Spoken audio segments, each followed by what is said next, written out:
அன்பிற்கினிய மீன ராசி அன்பர்களே, நாம் இப்போது ராகு கேது பெயர்ச்சியை பற்றி பார்த்து கொண்டிருக்கின்றோம். மீன ராசிக்கு ராகுவும் கேதுவும் எப்படிப்பட்ட பலாபலன்களை தரப்போகிறார்கள் என்பதை பார்க்க போகிறோம். இதுவரை உங்களுக்கு ராகுவானவர் 5வது இடத்தில் இருந்து கொண்டிருந்தார். தற்சமயம் 4வது இடத்திற்கு வந்திருக்கின்றார். கேதுவானவர் 11வது இடத்தில் இருந்த கேது 10வது இடத்திற்கு தொழில் ஸ்தானத்திற்கு கர்மஸ்தானத்திற்கு செல்லப் போகிறார். உங்களுடைய ராசிக்கான நட்சத்திரமாக பூரட்டாதி 4ஆம் பாதம், உத்திரட்டாதி 4 பாதங்கள், ரேவதி 4 பாதங்கள் என்று அமைந்திருக்கின்றன. ஆகவே இந்த நட்சத்திரக்காரர்களுக்கு இந்த பலாபலன்கள் சரியாக வரும். 4வது இடத்தில் இருக்கின்ற ராகுவானவர் இதுவரை 5வது இடத்திலிருந்து பல விதங்களில் புத்திர தோஷங்களை தந்திருப்பார். ராகுவானவர் 11வது இடத்தில் இருந்த கேதுவானவர் லாபஸ்தானத்தில் உங்களுக்கு வரவேண்டிய சில பணங்களை தடுத்திருப்பார். உங்களுக்கு வரவேண்டிய பணத்திற்கு வருமானத்தை தடை செய்திருப்பார் அல்லது தாமதப்படுத்தியிருப்பார்.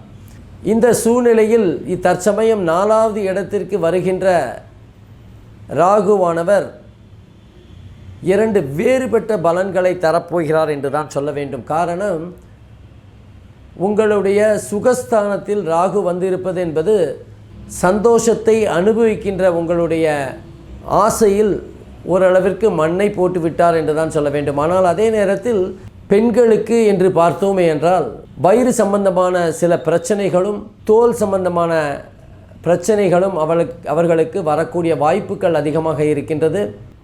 ஆரம்ப கல்வி படிக்கின்ற மாணவர்களுக்கு மிகப்பெரிய தடை ஏதாவது ஏற்படக்கூடிய வாய்ப்புகள் இருக்கின்றது. அல்லது தந்தையின் வேலை காரணமாக பாதியில் ஒரு பள்ளியை விட்டு வேறொரு பள்ளியில் சேரக்கூடிய அமைப்பாகவும் தெரிகின்றது.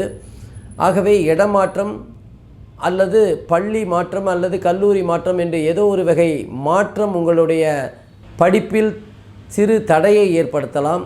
வேலையில் இருப்பவர்களுக்கு விருப்பமே இல்லாத ஒரு பெரிய மாற்றம் ஏற்படக்கூடும். இடமாற்றமோ அல்லது பதவி மாற்றமோ அல்லது அவர்கள் வேலை செய்கின்ற பிரிவிலிருந்து வேறொரு இஷ்டமே இல்லாத ஒரு பிரிவிற்கு செல்லக்கூடிய கட்டாயமான அமைப்பாகத்தான் இது தெரிகின்றது. 4வது இடத்து ராகுவானவர் அப்படிப்பட்ட இஷ்டமில்லாத வேலை செய்கின்ற இடத்தில் ஒரு சந்தோஷமில்லாத சூழ்நிலையை ஏற்படுத்தி விடுவார்.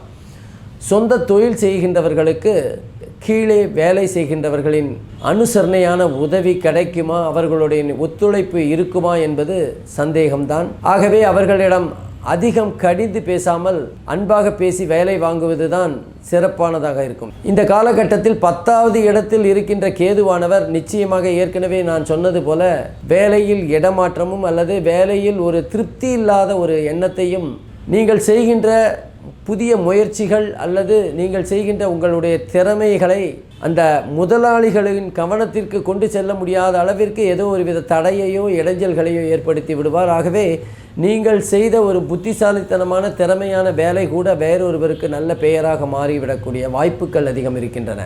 கேது இப்படிப்பட்ட சில வேலைகளை செய்தாலும் 10ஆம் இடத்தில் இருந்து கொண்டு அவர் உங்களை நல்ல பாதையில் தான் திசை திருப்பி விட்டிருக்கார் என்று நினைக்க வேண்டும். காரணம், உங்களுக்கு ஆன்மீகத்தில் சற்று ஈடுபாடு ஏற்பட்டிருக்கும். இதுவரை நீங்கள் செய்திராத பித்ருக்கள் சம்பந்தமான ஒரு தோஷ பரிகாரத்தையும் இந்த காலகட்டத்தில் நீங்கள் நிச்சயமாக செய்வீர்கள். ஆகவே இந்த ராகு கேது பயிற்சியானது உங்களுக்கு மிக நல்ல பலனை தரும் என்றாலும் அதே நேரத்தில் சில சமயங்களில் உங்களுக்கு வரவேண்டிய சில பணங்களை தடை செய்து விடுவார்கள். ஆகவே இந்த ராகு கேது பலன் கலப்படமான பலனை உங்களுக்கு தருகின்றது என்று சொல்லிக்கொள்கிறேன். மிகப்பெரிய தாக்கம் இல்லை என்றாலும் உங்களுக்கு சிறிதளவு தான் ராகு கேதுவினால் தீய பலன்கள் அல்லது அசுப பலன்கள் கிடைக்கப்பெறும். ஆகவே அதையும் எப்படி நாம் களைந்துவிட்டு நிம்மதியான வாழ்க்கையை வாழ்வது என்பதற்காக இந்த பரிகாரங்களை நாம் பார்ப்போம். நீங்கள் ஆலயங்களில் உடலளவு உங்களால் ஏதாவது சேவை செய்ய முடியும் என்றால் அந்த ஆலயங்களுக்கு சென்று அந்த இடத்தை சுத்தம் செய்வது, ஆலயங்களில் கர்ப்ப கிரகத்தை தவிர மற்ற இடங்களுக்கு உங்களுடைய உடலால் என்னென்ன சேவை செய்ய முடியுமோ அதை செய்யலாம். ஆலயத்தில் நடக்கின்ற திருப்பணிகளுக்கு அல்லது மற்ற விஷயங்களுக்காக பண உதவிகள் செய்யலாம். குலதெய்வத்திற்கு பணம் அனுப்பி உங்கள் நட்சத்திரத்தன்றும் உங்களுடைய நல்ல நேரம் கருதியும் அபிஷேகங்களை செய்ய சொல்லலாம். அது மட்டுமல்லாமல் துர்க்கைக்கு செவ்வாய்க்கிழமை அன்று எலுமிச்சம்பழத்தில் விளக்கேற்றி நெய் விளக்கேற்றி வழிபட்டு வரலாம். இப்படிப்பட்ட பலாபலன்களை நாம் பரிகாரமாக செய்ய வேண்டிய காரணத்தினால் நிச்சயமாக அந்த பரிகாரம் ராகு கேதுவினால் ஏற்படுகின்ற தாக்கத்திலிருந்து உங்களை வெகுவாக விலக்கி கொண்டு வந்துவிடும் என்று கூறிக்கொள்கிறேன். நன்றி, வணக்கம். கடவுள் அருள் டிவி யூடியூப் சேனலில் வர வீடியோஸை லைக் பண்ணுங்கள், ஷேர் பண்ணுங்கள், கமெண்ட் பண்ணுங்கள், மறக்காமல் சப்ஸ்கிரைப் பண்ணுங்கள், பக்கத்தில் இருக்க பெல் பட்டனை ப்ரெஸ் பண்ணுங்கள். தேங்க்யூ.